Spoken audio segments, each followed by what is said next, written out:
देख रहे हैं एनबी न्यूज। मैं हूं आपके साथ काजल ठाकुर। न्यूज एक्सप्रेस की शुरुआत करते हैं।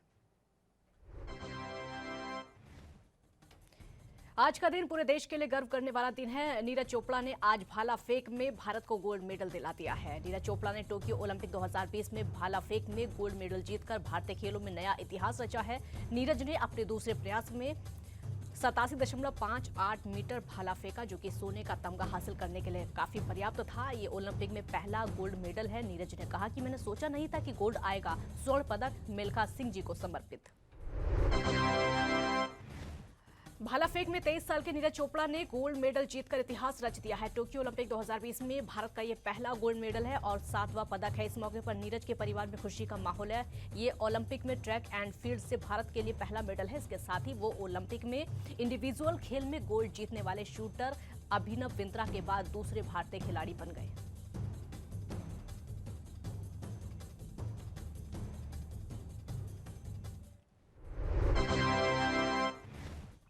नीरज चोपड़ा के स्वर्ण पदक जीतने पर प्रधानमंत्री नरेंद्र मोदी ने नीरज से फोन पर बात करके उनको बधाई दी और मेहनत की तारीफ की। साथ ही कहा कि हम 15 अगस्त को मिल रहे हैं। पीएम ने ट्वीट करके भी लिखा कि टोक्यो में इतिहास रचा गया है। आज जो इतिहास हासिल किया गया है उसे हमेशा याद किया जाएगा। युवा नीरज ने असाधारण रूप से अच्छा प्रदर्शन किया है। उन्होंने जुनून के साथ खेला और अद्वितीय धैर्य दिखाया। गोल्ड जीतने के लिए उन्हें बहुत बहुत बधाई।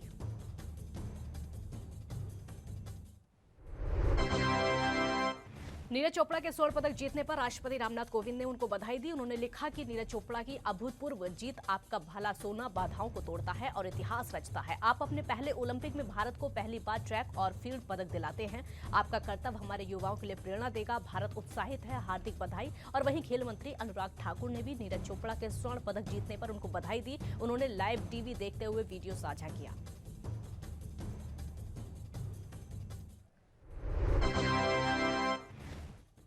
भारत के स्टार पहलवान बजरंग पुनिया ने टोक्यो ओलंपिक में पुरुषों के फ्री स्टाइल 65 किलो वर्ग कुश्ती स्पर्धा में ब्रॉन्ज मेडल जीतते हुए इतिहास रच दिया है। उन्होंने कजाकिस्तान के डाउलेट को 8-0 से एक तरफा हराया। इसके साथ ही भारत के पदकों की संख्या 6 हो गई थी। हालांकि उसके तुरंत बाद 7 हुई।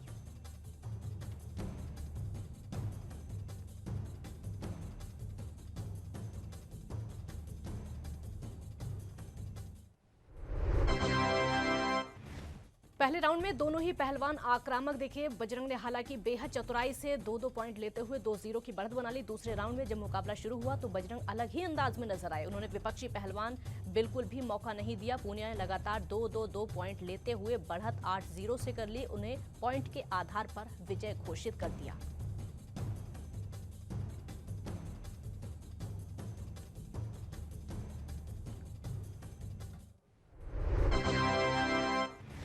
हरियाणा के मुख्यमंत्री मनोहर लाल ने बजरंग पूनिया को शुभकामनाएं दी और कह दिया कि टोक्यो में कांस्य पदक जीतने पर हमारे पहलवान बजरंग पूनिया को बहुत बहुत बधाई। आपने कुश्ती के अखाड़े में शानदार दांव लगाकर मेडल तो जीता है, साथ ही देश का दिल भी जीत लिया। उनकी इस जीत पर सीएम मनोहर लाल ने कहा कि उन्हें बहुत बहुत बधाई, बहुत अच्छा खेला है।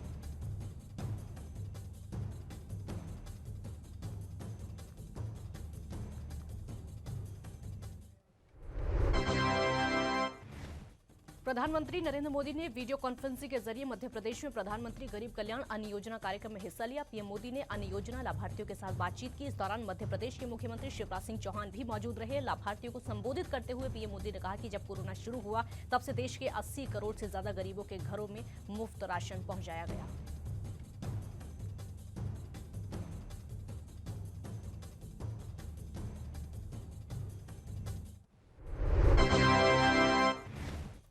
तकरीबन 5 करोड़ लाभार्थियों को मध्य प्रदेश में इस योजना को एक साथ पहुंचाने का बड़ा अभियान चल रहा है। मध्य प्रदेश में भारी बारिश और बाढ़ की स्थिति पर दुख जताते हुए पीएम मोदी ने कहा कि ये दुखद है।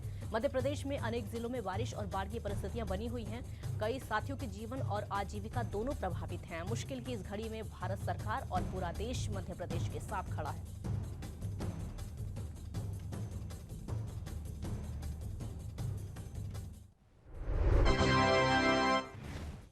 सपा ने आज अपना चुनावी सॉन्ग जारी कर दिया है। अखिलेश यादव ने प्रेस कॉन्फ्रेंस करके ये गाना आज जारी किया है। अखिलेश यादव ने बाकायदा लाउड स्पीकर पर इस गाने को वहां मौजूद लोगों को सुनवाया। इस गाने के जरिए बताया कि सपा अगर सत्ता में आई तो क्या क्या काम किए जाएंगे और कैसे यूपी को विकास के पथ पर ले जाया जाएगा।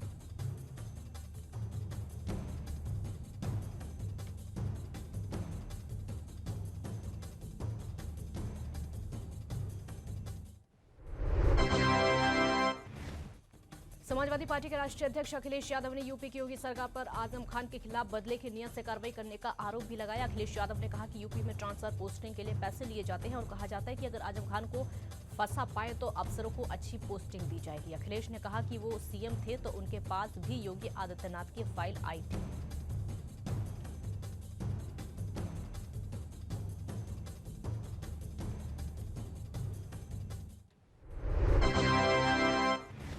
कांग्रेस नेता और वकील कपिल सिब्बल ने सरकार पर हमला बोलते हुए कहा कि पेगासस एक बेलगाम घोड़ा है जिसका इस्तेमाल सरकार कर रही है और जो लोग पेगासस पर सवार हैं वो भी बेलगाम हैं। और वहीं सिब्बल ने ये कहा कि चुनाव के समय सोशल मीडिया का दुरुपयोग किया गया और ये भी कहा कि हम चाहते हैं कि संसद चले लेकिन सरकार की मंशा नहीं है।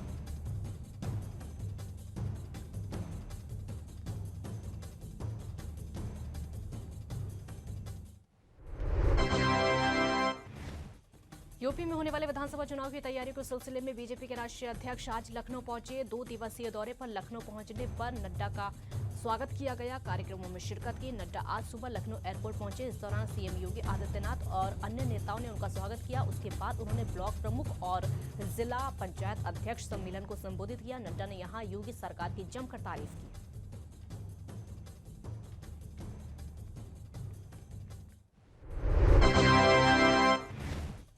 जेपी नड्डा ने कहा कि आज ईज ऑफ डूइंग बिजनेस में उत्तर प्रदेश दूसरे स्थान पर खड़ा है। उत्तर प्रदेश के बारे में कहते हैं कि ये दंगों और जाति उन्माद का प्रदेश है। यूपी में प्रति व्यक्ति आय लगभग डबल हो गई है। यूपी निवेश के लिए एक प्रमुख गंतव्य बन गया है। नड्डा ने आगे कहा कि एक राष्ट्र एक राशन कार्ड योजना लागू करने वाला यूपी पहला राज्य है।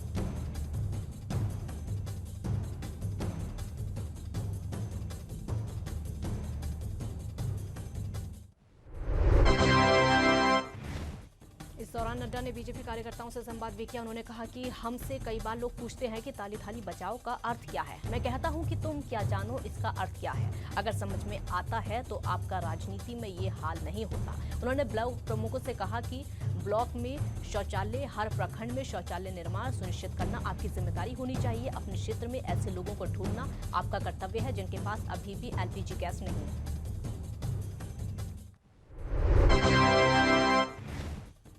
इस दौरान सीएम योगी आदित्यनाथ ने कहा कि उत्तर प्रदेश में हम लगातार वैक्सीनेशन करवा रहे हैं। बड़ी बड़ी बातें करने वाले कई बड़े नेता कोविड के दौरान अपने घरों के बाहर नहीं निकले। उन्होंने लोगों को उनके हाल पर छोड़ दिया है। इस दौरान पीएम मोदी ने लोगों की चिंता करना कभी बंद नहीं किया। जब लॉकडाउन शुरू हुआ तो पीएम गरीब कल्याण योजना की घोषणा की गई। उज्ज्वला गैस के तहत मुफ्त गैस सिलेंडर बांटे गए।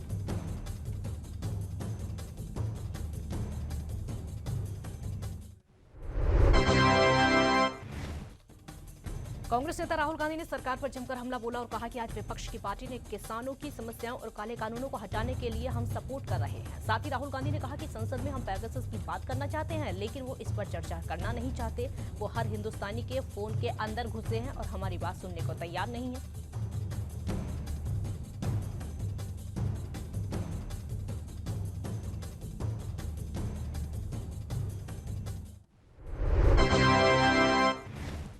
स्वतंत्रता दिवस को लेकर दिल्ली से कश्मीर तक कड़ी सुरक्षा कर दी गई है। दिल्ली में लाल किले के आसपास भारी सुरक्षा बल तैनात कर दिया गया है। खास बात यह है कि दिल्ली पुलिस ने लाल किले के आसपास मोस्ट वांटेड आतंकवादियों के पोस्टर चिपकाए हैं। इस पोस्टर में 6 आतंकवादियों की फोटो लगी है जिसमें उनका नाम, उनका पता लिखा हुआ है।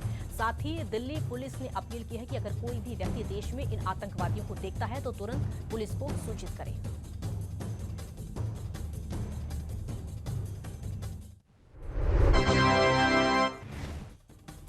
दिल्ली पुलिस ने दावा किया है कि ये सभी 6 आतंकी अलकायदा से संबंधित हैं और इनका मकसद भारत में आतंकी गतिविधियों को अंजाम देना है। स्वतंत्रता दिवस के मौके पर ये सभी आतंकी न सिर्फ दिल्ली बल्कि पूरे देश में आतंकी हमले करके अशांति फैलाना चाहते हैं। इनका मकसद शांति भंग करना और लोगों में डर का माहौल पैदा करना है। खुफिया एजेंसी को इनपुट मिला है कि किसान आंदोलन की आड़ में कुछ उपद्रवी राजधानी में 26 जनवरी जैसी हरकत को अंजाम देने की कोशिश कर सकते हैं। जॉनसन एंड जॉनसन की सिंगल डोज वैक्सीन को भारत में इमरजेंसी इस्तेमाल की मंजूरी मिल गई है। जानकारी के मुताबिक केंद्रीय स्वास्थ्य मंत्री मनसुख मंडाविया ने ट्वीट करके इस बात की जानकारी दी है। कंपनी ने 5 अगस्त को अपनी सिंगल डोज वाली वैक्सीन के लिए आवेदन किया था। अब भारत में 5 कोरोना वैक्सीन को इमरजेंसी इस्तेमाल की मंजूरी मिल गई है जिनमें Covishield, Covaxin, Sputnik V, Moderna और जॉनसन एंड जॉनसन की वैक्सीन शामिल है।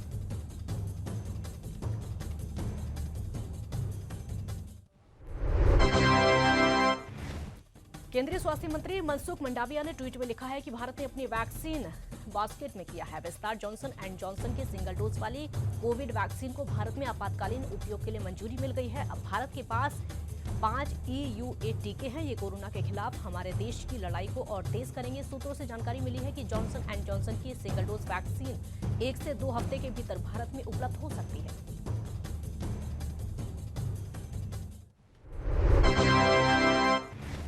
संगम नगरी प्रयागराज में गंगा और यमुना दोनों ही नदियों का जलस्तर लगातार बढ़ता चला जा रहा है। हालांकि दोनों नदियां अब भी खतरे के निशान से तकरीबन 1 मीटर नीचे हैं। नदियों के बढ़ने की जो रफ्तार है उससे आशंका जताई जा रही है कि दोनों नदियां जल्द खतरे के निशान को पार कर जाएंगी। दोनों नदियों में आई बाढ़ के पानी ने अब कछारी इलाकों को डुबोना शुरू कर दिया है।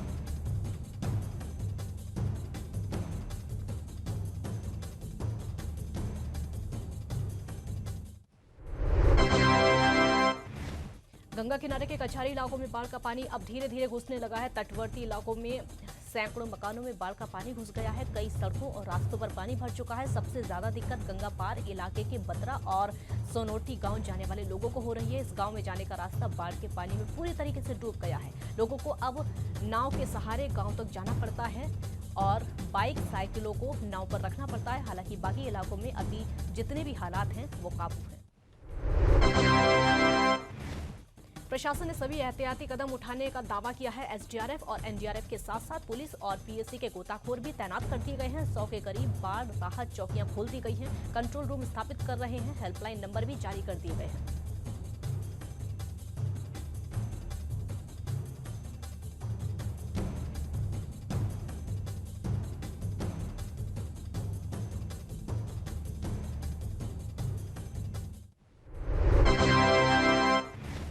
जम्मू कश्मीर पुलिस ने मध्य कश्मीर के बडगाम जिले के मौजवा इलाके में एक मुठभेड़ में एक आतंकवादी को मार गिराया और दूसरे को गिरफ्तार कर लिया है। उनके पास से भारी मात्रा में हथियार और गोला बारूद, AK राइफल, पिस्टल और IED बरामद किया है। आतंकवादियों की मदद करने वाले एक ट्रक चालक को भी गिरफ्तार किया गया।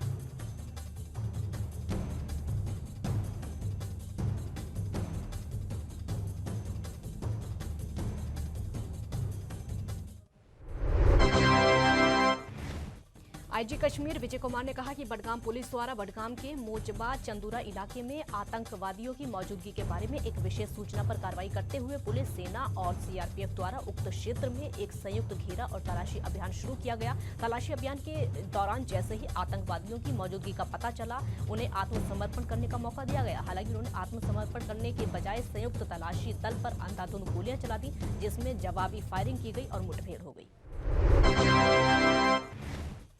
उत्तराखंड के देवस्थानम बोर्ड को लेकर विरोध अभी भी जारी है। केदारनाथ धाम में तीर्थ पुरोहित समाज के लोग लगातार इसके खिलाफ आंदोलन कर रहे हैं। 2 महीने से केदारनाथ धाम में पुरोहित देवस्थानम बोर्ड को भंग करने की मांग कर रहे हैं। इसको लेकर तीर्थ पुरोहितों ने रैली भी निकाली। आपको बता दें कि देवस्थानम बोर्ड का गठन होने के बाद से केदारनाथ धाम के तीर्थ पुरोहित लगातार धरने पर हैं। अब इस आंदोलन में पुरोहितों के परिजन भी कूद गए।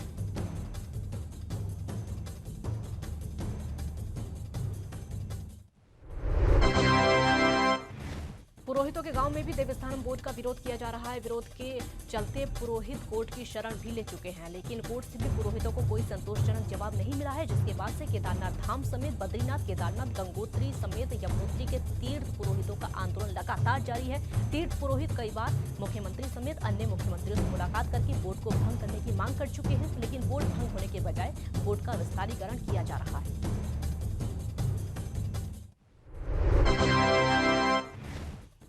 अगस्त में दूसरी बार कोरोना संक्रमण के मामले में 40,000 से ज्यादा केस दर्ज किए गए हैं, लेकिन मौत का आंकड़ा लगातार बढ़ता जा रहा है। इस महीने में पहली बार एक दिन में 600 से ज्यादा लोगों की मौत हो चुकी है। शनिवार सुबह स्वास्थ्य मंत्रालय की ओर से जो आंकड़े जारी किए गए, उनके अनुसार पिछले 24 घंटों में 38,628 कोरोना के नए केस आए और 617 संक्रमितों की जान चली गई।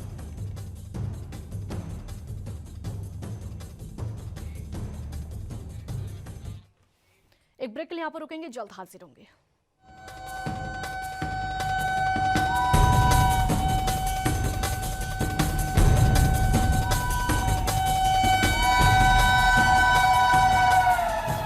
ब्रेक के बाद एक बार फिर स्वागत है आपका। न्यूज एक्सप्रेस की कुछ और खबरें आपको दिखाते हैं। देश भर में पिछले 24 घंटों में 40,017 लोग कोरोना से ठीक हुए हैं, यानी कल 2006 एक्टिव केस कम हो गए हैं। महामारी की शुरुआत से लेकर अब तक कुल 3,18,95,000 लोग संक्रमित हुए हैं। इनमें से 4,27,371 लोगों की मौत हो चुकी है। अच्छी बात यह है कि 3,10,55,000 लोग ठीक हुए।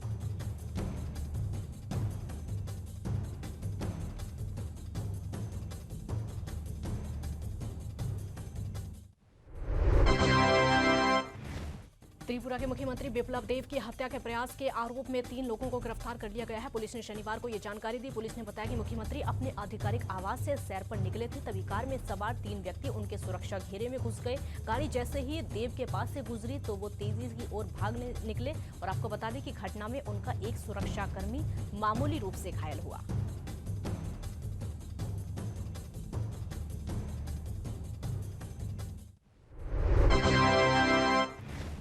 मुख्यमंत्री के सुरक्षा दस्ते ने कार को रोकने का प्रयास किया, लेकिन कामयाबी हाथ नहीं लग पाई। पुलिस ने बताया कि बाद में 3 व्यक्तियों को गिरफ्तार किया गया और वाहन को जब्त किया गया। आरोपियों को मुख्य न्यायिक मजिस्ट्रेट पीपी पोल की अदालत में पेश भी किया गया, जहां से उन्हें 14 दिन की रिमांड पर भेज दिया गया है।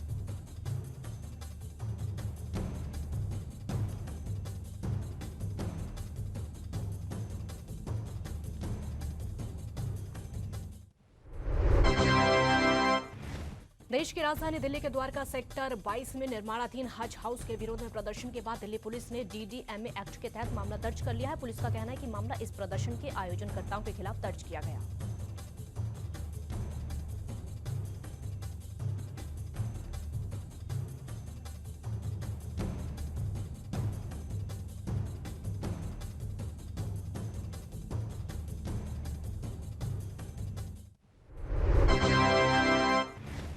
द्वारका जिले के डीसीपी एसके मीणा ने बताया कि शुक्रवार को सेक्टर 22 में लोगों ने विरोध प्रदर्शन किया, जिसमें बड़ी संख्या में लोग इकट्ठे हुए। इस दौरान कोरोना गाइडलाइंस की अवहेलना होती हुई भी देखी गई, जिसके बाद द्वारका सेक्टर 23 थाने में एफआईआर दर्ज कराई गई।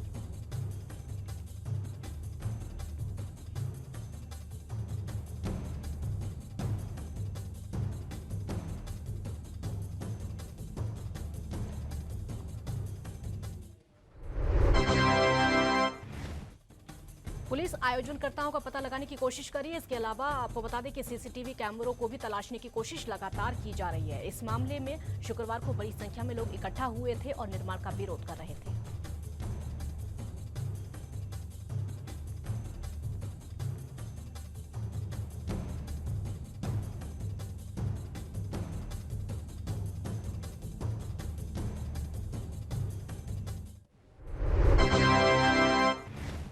महाराष्ट्र के सियासी गलियारों में इन दिनों राज ठाकरे और बीजेपी की नजदीकियां लगातार चर्चा का विषय बनी हुई हैं। बीते महीने भर के दौरान महाराष्ट्र बीजेपी के अध्यक्ष चंद्रकांत पाटिल 2 बार राज ठाकरे से मुलाकात कर चुके हैं। दोनों ही पार्टियों के सूत्र संकेत दे रहे हैं कि ये मेल मुलाकात अगले साल होने जा रहे मुंबई महानगरपालिका चुनावों को लेकर हो सकती है।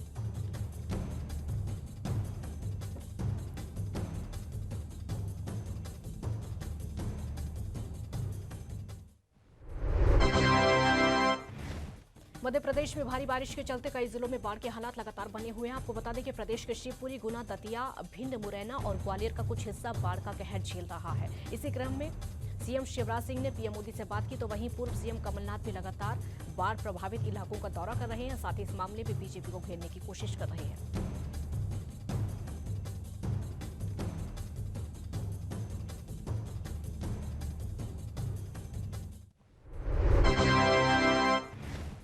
मध्य प्रदेश में बाढ़ और बारिश के कहर के बाद अब सियासी खींचतान लगातार तेज होती जा रही है। पूर्व सीएम कमलनाथ के दतिया दौरे के बाद सीएम शिवराज ने उन पर निशाना साधा और आपको बता दें कि पूर्व मुख्यमंत्री कमलनाथ ने बीजेपी सरकार पर तंज कसा और बाढ़ के चलते लोगों को हो रही परेशानी के लिए खुद सीएम शिवराज को इसका जिम्मेदार ठहराया। उन्होंने कहा कि गृह मंत्री नरोत्तम मिश्रा पर इस ड्रामे की राजनीति करने का आरोप लगाया।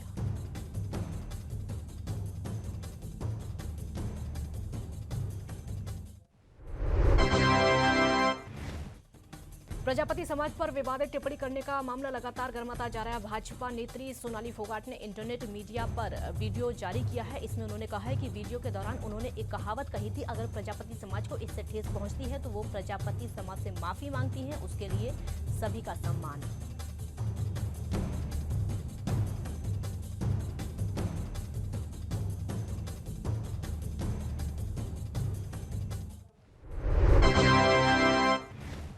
मध्य प्रदेश में लगातार हो रही बारिश से कई जिले बाढ़ की चपेट में आ चुके हैं और इसी संदर्भ में खुद सीएम शिवराज सिंह चौहान ने कहा कि एक ऐसी भीषण आपदा मैंने पहले जिंदगी में कभी नहीं देखी। गुना शिवपुरी मंडल का नजारा बुरी तरह प्रभावित है। दरअसल यहां पर दौलतपुर गांव में तेज बारिश के चलते सिंध नदी का जल स्तर बढ़ गया है, जिसमें तकरीबन 100 से ज्यादा गाँव फंस गए और लोग भी।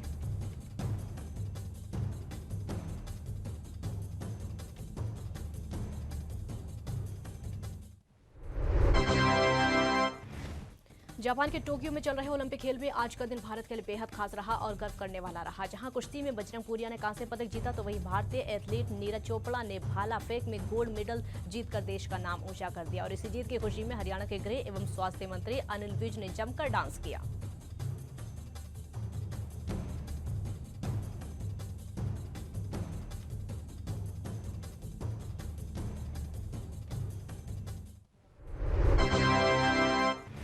अनिल विज ने डांस करते हुए दोनों खिलाड़ियों को खूब बधाई दी और वहीं इस दौरान उनके साथ में जितने लोग मौजूद थे उन्होंने भी डांस करके खिलाड़ियों को जीत की बधाई दी, क्योंकि इन खिलाड़ियों ने हमारे देश का गौरव बढ़ाया है। टोक्यो ओलंपिक में नीरज की इस जीत से भारत को पहला गोल्ड मेडल मिला है, जिससे पूरे देश में खुशी की लहर है।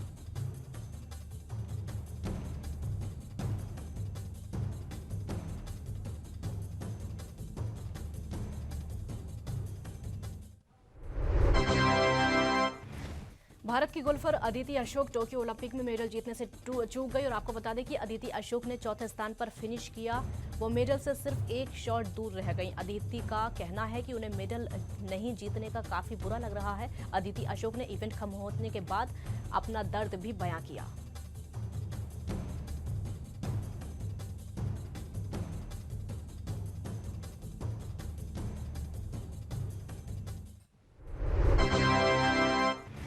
अदिति अशोक का कहना है कि चौथे स्थान पर फिनिश करने के लिए कोई मायने नहीं रखता। स्टार गोल्फर ने कहा कि चौथे या पांचवें स्थान पर रहना ज्यादा मायने नहीं रखता। ओलंपिक में हर खिलाड़ी की कोशिश मेडल जीतने की होती है और अंत में वही आपके लिए सबसे ज्यादा मायने रखता है।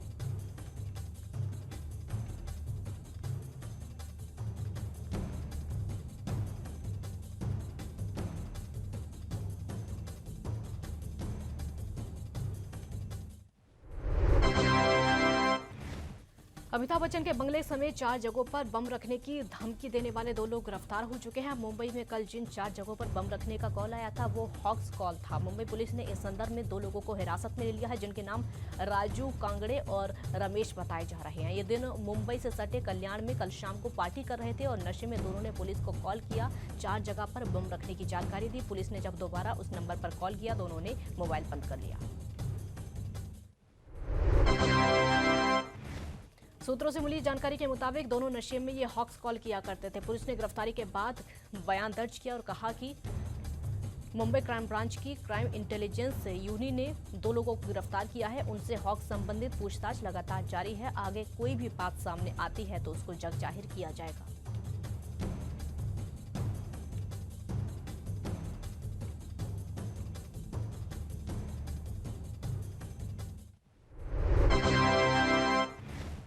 टीवी एक्ट्रेस और बिग बॉस फेम गौहर खान ने लखनऊ कैब ड्राइवर मामले पर अपना पक्ष रखा और कहा कि उस ड्राइवर ने ऐसी परिस्थितियों में जिस तरह का व्यवहार किया उससे एक अच्छी मिसाल पेश होती है। पिछले हफ्ते प्रियदर्शनी नाम की एक महिला का वीडियो वायरल हुआ था। इस वीडियो में प्रियदर्शनी एक कैब ड्राइवर को पीट रही है। ये वीडियो लखनऊ का था।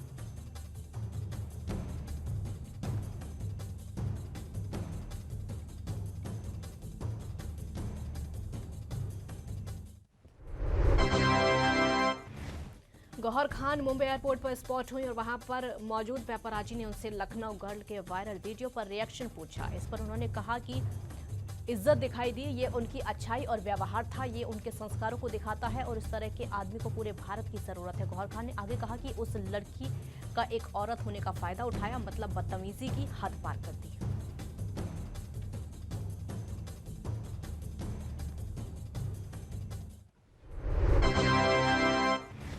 इन दिनों खतरों के खिलाड़ी 11 में नजर आने वाली TV actress Divyanka Tripathi social media पर फैंस के दिलों की धड़कन बनी हुई हैं और अक्सर इंस्टाग्राम पर अपनी फोटो शेयर करती रहती हैं। पिछले कई दिनों से ट्रोल का शिकार होने वाले दिव्यांका ने हाल ही में अपनी कुछ बेहद ही क्यूट फोटोज शेयर की।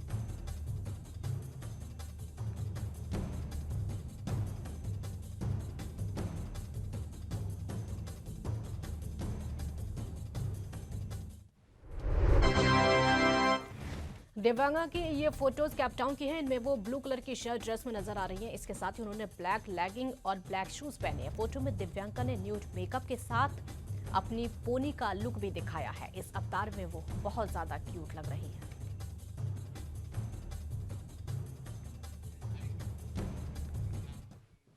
न्यूज एक्सप्रेस से फिलहाल इतना ही। देश और दुनिया की बाकी खबरों के लिए आप देखते रहिए एएनबी न्यूज। नमस्कार।